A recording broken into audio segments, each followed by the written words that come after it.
Okay, happy Friday, everybody. Warren, welcome to the Ask the Patent Professor show. Today, it's actually going to be, Ask Warren. We're really honored to be able to have you here.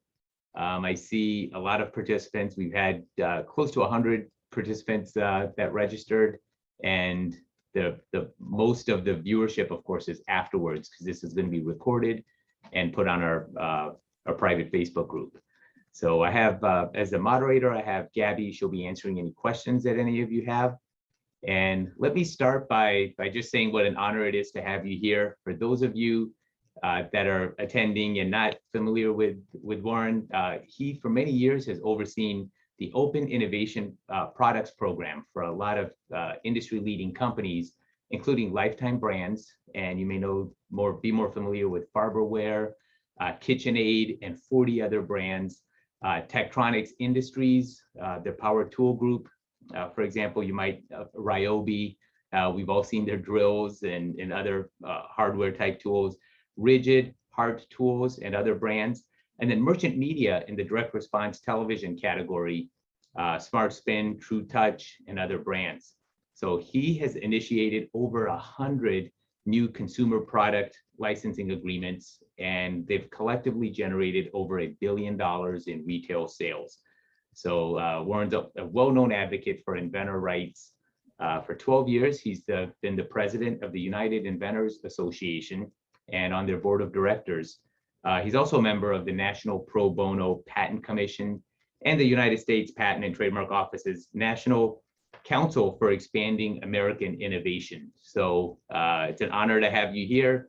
And I know Warren's also regular attendee at a number of important trade shows throughout the country, so including the National Hardware Show, where we're going to have an opportunity to meet up there as well this January.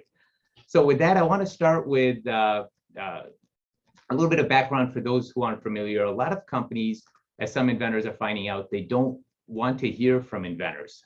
They're not going to take their calls. They're inundated with inventor inquiries, and they have this idea that the best inventions and innovation are going to come from the inside. So you'll find some resistance. But on the other hand, there's this concept of open innovation, and companies are really embracing the idea of getting ideas submitted from the outside. And Warren's an expert in this. Warren, you've seen both sides of that, but tell me a little bit about what you think an inventor should know about approaching a company that has an open innovation program. Well, number one, thanks for having me, and happy Labor Day weekend, everybody. Yeah, you said it well. It amazes me, since I'm sort of professionally in this arena, how many companies are closed-minded and don't look outside their four walls for new ideas. And that became apparent to me. We can talk about it a little bit later, but I'm in a new partnership called Market Blast, where we're trying to bring the open innovation platform to more companies. And I walked the recent hardware and housewares trade shows talking to company after company. And, the standard reaction was, inventors, they drive me crazy. I don't want to deal with them. We don't know how to deal with them. It's nothing but trouble and so forth. And I found that both upsetting personally, because I feel differently, but also an opportunity to teach and train people how to do things properly. So the companies that have established open innovation programs, they're probably fewer and farther between that have formal programs. A lot of companies have less formal programs, or maybe they'll put someone from marketing or sales in charge of it, or maybe it'll be the owner of the company or president of the company. It's not quite the platform or program. That's sort of what I do, but they're all good, and at least they have a desire. Let's call it an intellectual curiosity in knowing what's going on outside the company. And that's a certain type of person that understands that and has to keep abreast of everything. The flip side of that is people are just tunnel visioned and only doing their own thing. I think the companies that don't practice open innovation are in that tunnel vision, but they also are worried that there might be battles and infringement issues and other things down the road, and they want to steer wide and clear of that. So it's an interesting prism, that goes from one end to the other. But what I would say to companies, and what I'm trying to offer out, and because in Marketplace, we now have 100 companies sign up in our platform and we're growing it out, is it can be done. It requires some discipline. It requires a company philosophically coming to agreement on how to do it. A company really following the leadership, usually of the head of the company or heads of the company, that have this sort of visionary view of things and see the benefit of it, because it's a lot of work. There's a lot of failure associated with it, and you really have to be committed to it. So that's an opening answer. We could go on for the next 3 days about this, but yeah. So, I mean, I get, as a patent attorney, I often get asked by even other attorneys, and they say, John, you're, and sometimes personal injury lawyers who help people that, they get injured in a car accident or a bus accident or any type of accident. They say, John, anybody can be into an accident and get injured. So our client base covers everybody, but you protect new inventions. Like, shouldn't your client base really be corporations? And I find that strange, because it's almost, if you look at some of the largest corporations today and where they started, it's not, like Amazon was one guy, Jeff Bezos. I have a picture of his original desk, which was a door put up on concrete blocks. And one of the most fascinating interviews was when the interviewer asked him what was one of his big turning points, big joyous moments in the building Amazon. And this was a recent interview, and I think I was expecting, a lot of people were thinking something huge, like, oh, when we bought Whole Foods or when we acquired whatever. And he said, you know what, the day I hired the first staff member to do deliveries for me, so I didn't have to load up my truck and run to the post office and deliver stuff myself.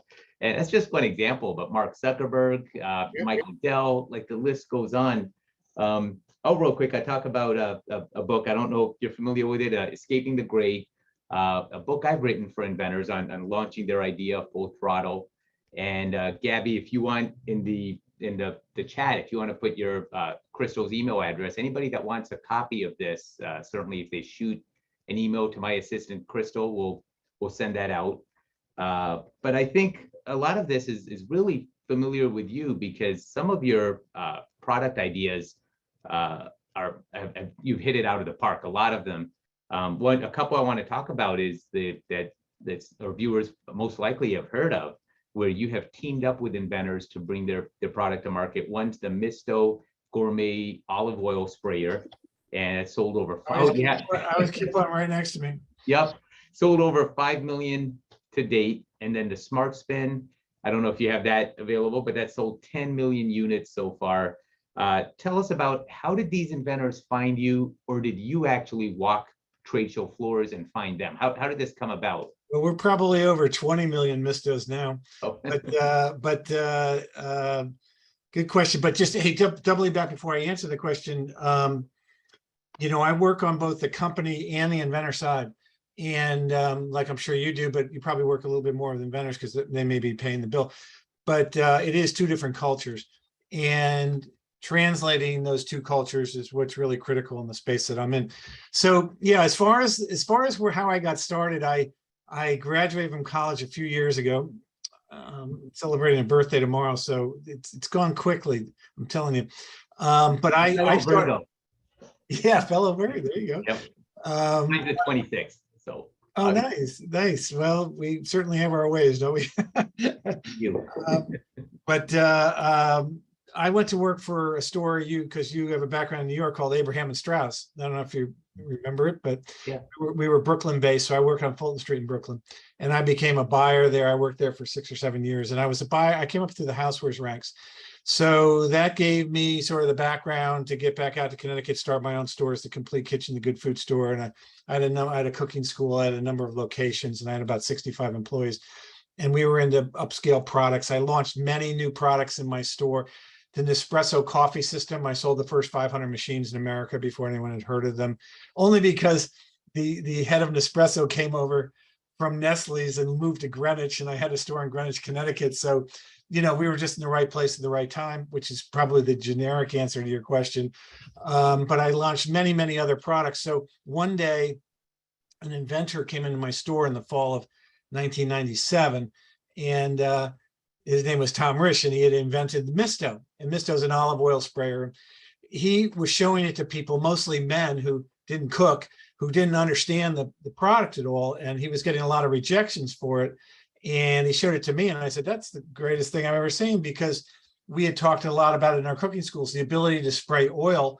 It's not easy because oil has a heavy viscosity.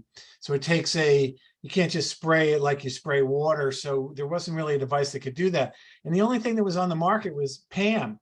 And PAM, right, which is about 100 million cans a year sold in food stores, unfortunately uses a low-grade vegetable oil, has preservatives in it, is not good around a flame because it uses a protein gas to fire it. And when you're finished with it, you throw the can away, and there's enough cans of PAM thrown out every year to circumnavigate the globe. So Tom came up with this, the nozzle's patented, and he showed it to me. And at this point, I had never really met an inventor before. I had sourced products from around the world, gone to trade shows, but they were always ready and packaged to go. So I said to Tom, I'll take 100 of them right now, and we'll start selling them. And he said, well, we haven't actually made any. There is a prototype. First time I had heard the word prototype. Right, right. So this was in the fall of 1997. So I had a lot to learn. Obviously, you can tell from my book, I've learned a lot along the way. But the whole thing fascinated me. Eventually, I helped Tom do the marketing and sales to get it out. We actually made the product in Connecticut, had to set up the tooling, employees to make it, and so forth. And in the beginning, we were making, 20, 30 a day, and then we were making 500, 600, 700, and that type of thing. And it was the classic American success story. Started selling it in gourmet shops. Then because of my A&S background, I knew all the buyers at Macy's, Bloomingdale's, and around the country. And I was the perfect person to sort of take it out. We sold 10,000 to Bloomingdale's, set up a big display, took an 8-foot tall Misto right down the elevator stairwell at Macy's Herald Square. Before 9/11, set up displays there.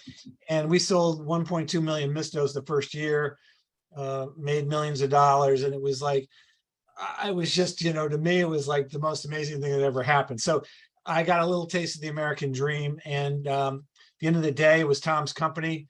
He was the inventor. I was there to be helpful, but I profited enormously from it. And then we eventually, he didn't want to do new products. He was ready to, he didn't really have to work anymore after that. And although he did, so I went on to other products. My next product was a complete failure. It's called Stir Chef. I won't get into the details of that, but it was an automatic stirring device that did not work, sell well. I didn't do my due diligence. Took a lot of orders, very successful at trade shows, sold hundreds of thousands into stores, but it didn't sell on the floor. So nobody paid their bill, and I went through a very painful experience. People can read about that in my book, Inventor Confidential. Then I came back with Smartsman. So all of these were projects. I met people out of the blue, but it basically evolved into my saying, I changed my business model, and I said, you know what?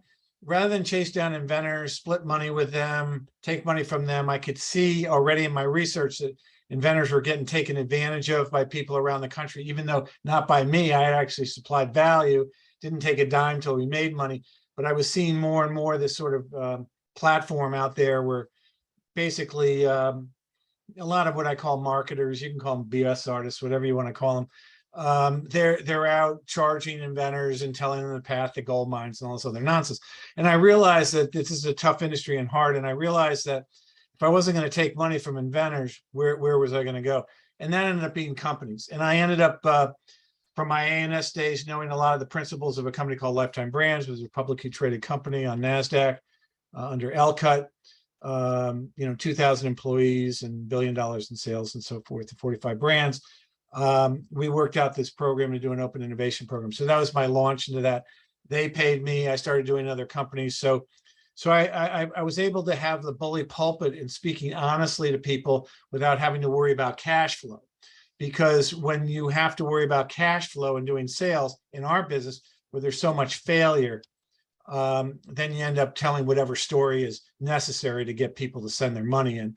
So you get back to that personal injury, weight loss, property flipping nonsense that the people chase down. So that's sort of the simple evolution of how and by the way, along the way, I enjoyed getting involved in my nonprofit local inventor organization, getting involved with the UIA, which is the largest nonprofit national leader, getting involved in Washington, D.C. politics, and giving a lot of my time back, since I had been financially successful, to the community in ways to help and advocate for their rights, because inventors are under a lot of pressure these days in a lot of ways from large corporations that started on the right track, but now that they're up in the tree fort, are trying to pull the ladder up, and no girls allowed. Yeah, it's funny. One of you spoke about your book, and of course the main title is Inventor Confidential, but the byline for it is The Honest Guide to Profitable Inventing. And I want to focus on the word honest, because that implies what some of the stuff you've been talking about is, that there are a lot of scam artists out there and phony companies selling bad advice, where their real goal is their ultimate goal is not to get the product on the market, but the inventor is the product. They are the Yes. the ultimate goal is to get money from them. Tell us a little bit about what an inventor should watch out for. What are the red flags that should be a dead giveaway? Well, I like the way you say that. The inventor is the product. That's a good one. I might steal that from you. The first red flag is when people ask you for money. I'm telling you right now, it's the first red flag. Here's a hard, cold truth for your audience. There's a lot of failure in this product development and taking products to market.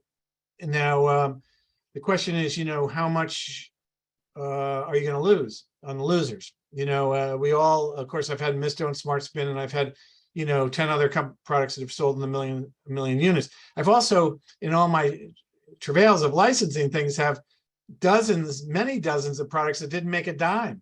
So this is all part of, sort of like being in the music industry or anything. You just don't show up with a band, and you can't be Led Zeppelin overnight. It doesn't happen. Right. So I try to be honest with people, and there's an industry set up in the United States, and of companies that allegedly help people.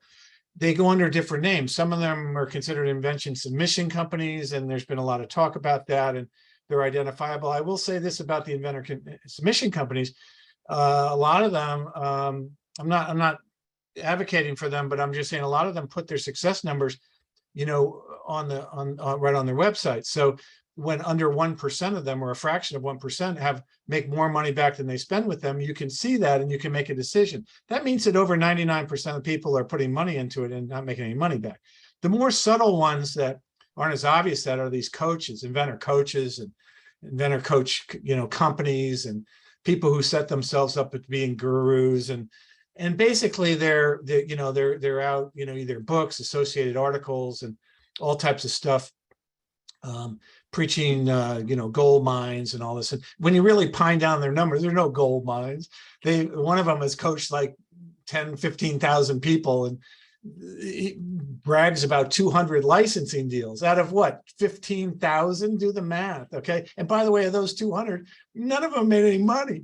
Okay. Meanwhile, he's charging $3,750 for 6 months of coaching. So this type of stuff is, really, it's the stuff that gets under my skin. It's a lot like politics, it can get to you, so you don't want to get, too much into it. But when you see politicians saying things that aren't fact-based and making up stuff and just putting it out there, it's all the same genre of crap, and it's really important for your audience and listeners to really parse down, because they're very, very clever. This one person, I had a Twitter exchange with one of them recently.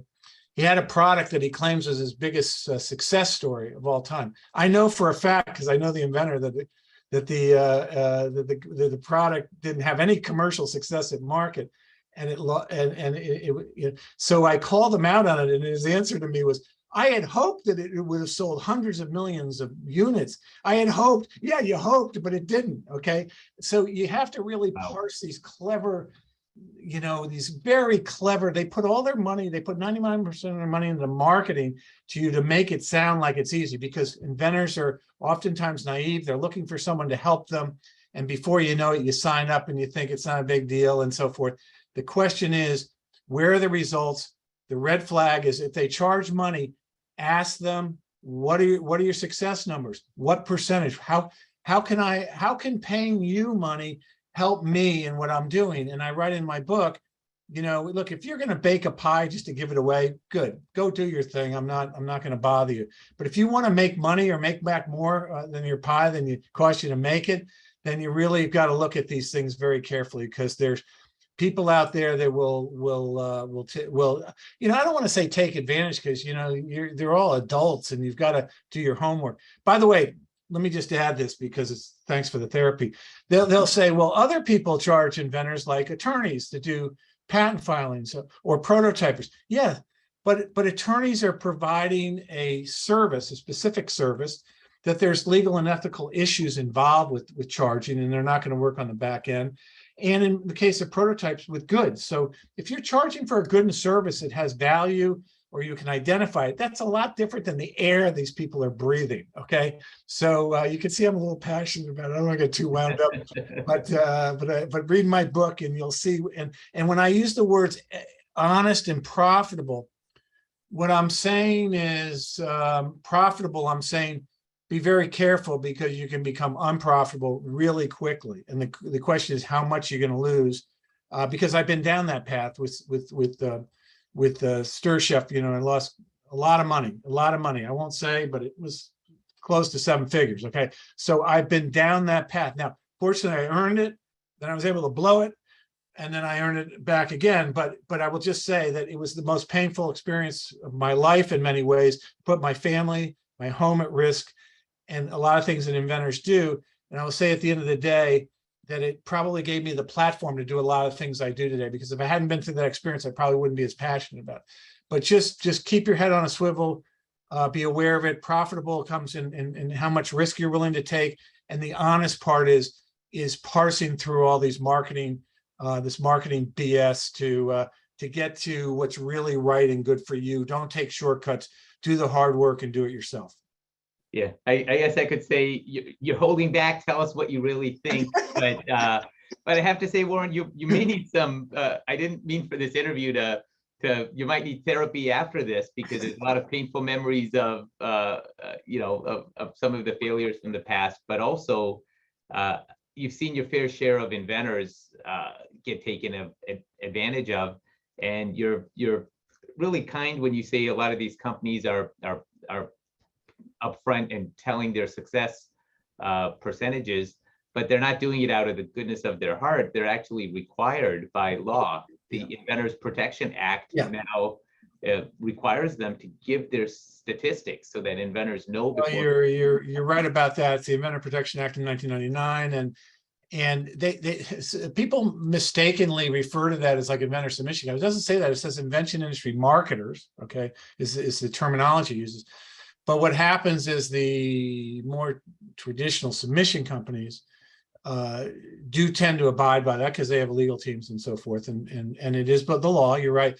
But then there's this whole genre of coaches and other marketers who claim that they're not covered by that, and nobody's really battled it out yet. No one's really filed a class action suit, and I'm not entirely sure why. But there's different gradations of this, is what I guess I would say, and I guess there's the legal and the law, and then there's general ethics on it, and so I try not to, as much as it drives me crazy, I try. I try to put my efforts into constructive things, like with the 501c3 nonprofit UI. Because, by the way, some of these companies, like one of them, they set up their own organization with a similar name to the UIA, and it's an extension of their business model. It's a typical bullshit things they do. And we're a 501c3, and you know what that involves in keeping our good name and standards and all that we have to do to be transparent. And they're doing their own thing, just getting more clients. It's really very frustrating when you don't have massive resources. You're not Jeff Bezos, and you could just, sign off $100 million check to fight these people. It's really a hard thing. So try not to get overly distracted by it, but it is an annoyance, and we just try to keep preaching at events like this, to just be aware. I have 2 sections of my book. One is be aware, and the other one is beware, like the word beware, and the other one is 2 words, be aware. Okay, and both these things matter. Okay. Now, is there there's a lot of pathways open to an inventor to try to commercialize an idea. What would you like to speak about some of the options that they have? Sure, sure. So your inventing process commences the same way. You get an idea. I think it's critically important to build a prototype, a functioning prototype. Whether you do that yourself in the garage or the basement, or you have the ability to do it. Some people do, or you have to work with others. There's a lot of great local inventor clubs around the country that have a lot of prototypers and people. But it's got to function, and that's one of the shortcuts that some of these people preach, is just throw ideas against the wall. Your odds of success are even far reduced by that. And then I can tell you on the other side of accepting submissions, that's the case. So building a prototype is an essential first step. And then as you build your prototype, you start to see the roadmap to what's important from patent and particularly utility patents for me in my arena. But obviously this is your arena, far more than I do, but I know a fair amount about it, and filing provisional patents and having your utility functions go hand in hand with some sort of level of protection. Now we can debate the value of patents and how hard they are to enforce it. That could be another show for another day, but I can tell you that when you submit products to the companies that I work with, the Lifetime Brands and Tectonics and Issues, we want to know about your patent portfolio. What have you done? How far are you? We don't necessarily need an issued patent, but we need to know that you've done it the right way, at least file provisionally, have the willingness to convert that to a non-provisional, that the product functions and works. So that's all the same. Now, that's where the road splits after that. And I do go into this, pretty substantially in the book.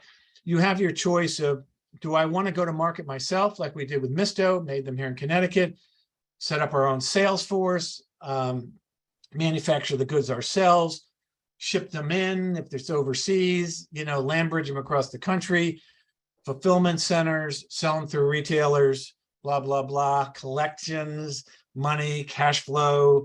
So I have a chapter in my book called The 30 Steps of Going to Market Directly, where I detail all this, and you can see what's involved. And if you want to go that route, be prepared. Now, I know that there are some people that have made lots of money, like Lord Dyson, in England. He made a vacuum cleaner and now he's a lord and he's a billionaire, but Lord Dyson's 1 in a million, okay? And the odds of going to market on your own are difficult, and you got to be very careful. The other alternative, stark alternative, is to license through others. So those are bigger entities, companies, preferably larger companies that have brands, shelf space. They already have outreach, consumer outreach. And if they like your product and are a progressive company, can license it. The question is, what do they license? Well, they don't license ideas, okay? Nobody cares about ideas, okay? You can slap them against the wall, but if you find a company that wants an idea, they're not paying you much for it. And at the end of the day, it only opens them up to, if it's successful, to have other people come and steal market share for them. So companies typically want utility patents that they know. Larger companies can defend them more easily between that, brand name, shelf space, and clout, marketplace clout. It becomes important. It's almost like a barrier to entry in some ways, that if you haven't filed a patent, you're on one side of the issue. If you filed something, even if it's provisional, you're taken far more seriously. So that, in conjunction with prototypes, by the way, using a prototype can film a video. My byline in the book, which I tried to copyright, is a picture tells 1,000 words, a video tells 1,000 pictures. And these things in conjunction will help you to present to a company. You need to do your research on the company to make sure they have a reputation in the marketplace for being fair. Many of them will want to sign non-disclosures, or you may want to sign one. You're probably going to sign their non-disclosure. That's a big insight into whether or not the company is fair-minded. You can read a lot of the, have your attorney take a look at it if you're concerned, and start the dialogue and process of potentially licensing. The odds, again, are long, but if you can get licensed with the right company, and you can make a lot of money on a per unit royalty if lots of units are sold. If you only sell a few thousand, you're not going to make much money. But if you sell hundreds of thousands or millions of units, it can be quite profitable for you. Wow. So Warren, as you're just such a wealth of knowledge and information, we're gonna have to have you come back. We're out of time, But I want to end by, if somebody wants to learn more from you or find out how to get to you or get your book, Gabby's our moderator. She can put something into the chat, but tell us what they would do. Where do we find your book? So I have a website called tuttleinnovation.com. That's Tuttle innovation.com. I have many other websites, but you can lead to all my other websites through that. I do have information on the book called Inventor Confidential, which it's a pretty quick read and they get a feel for things. I also go into the book in terms of overall challenges within the United States with innovation overall, which I'm very involved. I'm on the US IPA board also, which we do a lot of thinking in that arena. But they can also submit products to me, particularly in housewares and direct response television. And then my latest effort is one called Market Blast. If people want to check out marketblast.com, I partnered in that. I'm helping run their open innovation efforts. And we're on the process of getting many companies signed up there. And basically it's $10 per submission. We don't get involved in any of the back end, so we don't take any money. There's no money up front. It's a platform that you can look at it and you can find the right companies to submit to. It makes it very easy for the companies to review your products. So that's what I'm working on these days. That's fascinating. For those listening, if you didn't catch all of that, or it's in the chat, but also the Inventors Mastermind, go to Facebook, do a search for the Inventors Mastermind. That's my private Facebook group. We'll have all of Warren's information there. And of course, Gabby, once more, if anyone that wants a copy of Escaping the Gray, email my assistant, Crystal. There's no cost or anything. We'll mail out a copy. Warren, as always, it's a pleasure. I hope you a wonderful Labor Day weekend. And happy Friday to everybody else. Thank you very much. Appreciate it. Thank you.